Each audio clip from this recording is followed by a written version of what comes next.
DP ரோட்டில் இருக்கிறோம் ஆர்எஸ்புரத்தில். இப்போ ரீசெண்டாக ஒரு ஆர்டிக்கல் பார்த்தோம். நம்ம கோயம்புத்தூர் குனிமுத்தூர் ஏரியாவில் வந்துட்டு ஒரு 6 பவுன் செயின் அவங்க ஒருத்தர் மிஸ் பண்ணிட்டாங்க.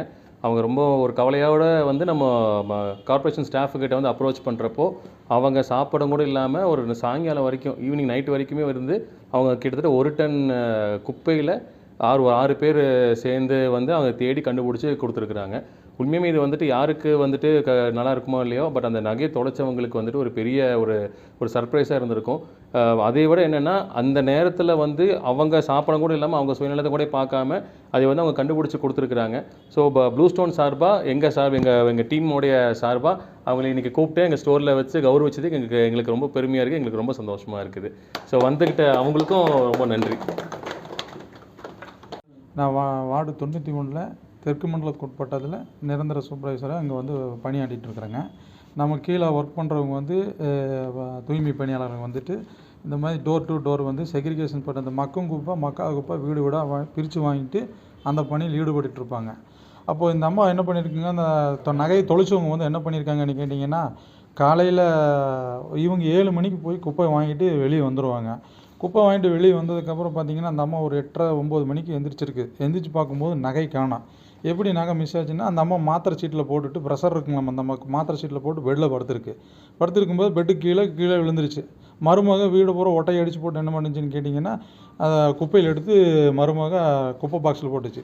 இவங்களுக்கும் தெரியாமல் இவங்க என்ன பண்ணிட்டாங்க, ஆர்கானிக் இல்லை இந்த மொத்த குப்பையில் வந்திருக்குன்னு சொல்லி எம்ஆர்எஃப்பில் கட்டி கொண்டு போய் போட்டாங்க. போட்டோன்னே அந்த அம்மா ஒரு 9:30 10 மணிக்கு எழுந்திரிச்சு நகைக்கான கத்தி சத்தம் போட்டிருக்கு. இவங்க அந்த ஏரியா விட்டு வேறு ஏரியாவுக்கு போயிட்டாங்க.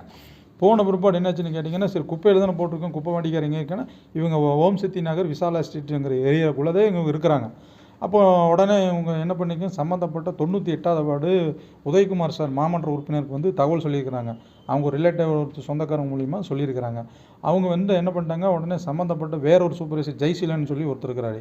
அவர் மூலிமா என்னை தொடர்பு கொண்டு, சார் இந்த மாதிரி வந்துட்டு 93 நீங்கள் தான் நாங்கள் சூப்பர்வைசரே, இந்த மாதிரி ஒரு தகவல் ஒன்று நடந்திருக்கு, ஒரு சம்பவம் நடந்திருக்கு, செயின் ஒன்று காணாமல் போயிடுச்சு, கண்டுபிடிச்சி கொடுங்கன்னு சொல்லி என்கிட்ட சொன்னாங்க.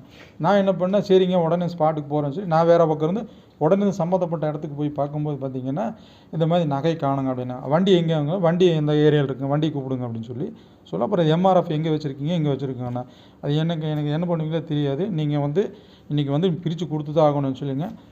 10 மணிக்கு ஸ்டார்ட் பண்ணதுங்க, சாயந்தரம் 4:30 ஒரு 5 மணியெல்லாம் ஆயிடுச்சுங்க.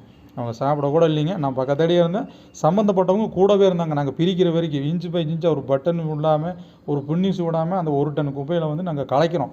அவங்க எங்கள் கூடவே இருந்து பார்த்தாங்க. இருந்து பார்த்துட்டு அந்த நகையை எடுத்து கொடுத்தோன்னா அவங்க பட்ட சந்தோஷம் பயங்கரமாக இருந்தது. அது சொன்னாங்க, இது எல்லாமே எங்கள் ஆணையாளருக்கு தான். ஏன்னா அவர் கொடுக்குற மெசேஜ் மக்கும் குப்பை மக்காத குப்பை வந்து நீங்கள் பிரித்து கொடுத்தீங்கன்னா இந்த மாதிரி ஏதாவது ஒரு சம்பவம் நடக்கும்போது எடுத்து கொடுக்குறதுக்கு எங்களுக்கு ஈஸியாக இருக்கும்.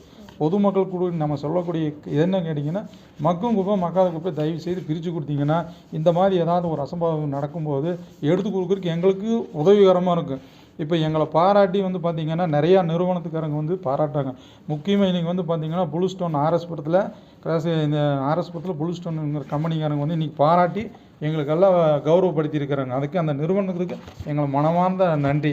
எங்கள் ஆணையாளர் மூலிமா எங்களுக்கு வந்து இந்த நிறுவனத்துக்கு வந்து மனமார்ந்த நன்றியை தெரிவிச்சுக்கிறோங்க. 91வது வார்டில் டெங்கு பணியாளராக ஒர்க் பண்ணிகிட்ருக்குறேங்க. 3 மாதமாக செக்ரிகேஷன் சூப்பர்வைசர் டியூட்டி தான் பார்த்துட்ருக்குறேன். எப்பவுமே டோர் டு டோர் நாங்கள் குப்பை எடுக்க அந்த ஏரியாவுக்கு போவோம், ஆளுகளை கூப்பிட்டு போவோம். 7 மணிக்கு அங்கே வெளியே கொண்டு வந்து குப்பையை வெளியே வச்சுட்டாங்க.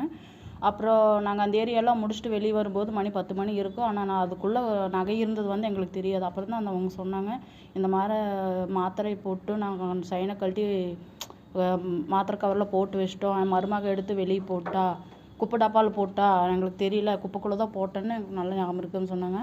அப்புறம் அது 6 பவுன் நகை இருக்கும், எங்களுக்கு தேடி கொடுங்க அப்படின்னு சொல்லும்போது சாயங்காலம் வரைக்கும் நாங்கள் தேடி கொடுத்தோம், சாப்பிடாம தேடி கொடுத்து நகை ஒரு 5 மணிக்கு தான் கிடச்சதுங்க. அவங்க கையில் கொடுத்தோம்.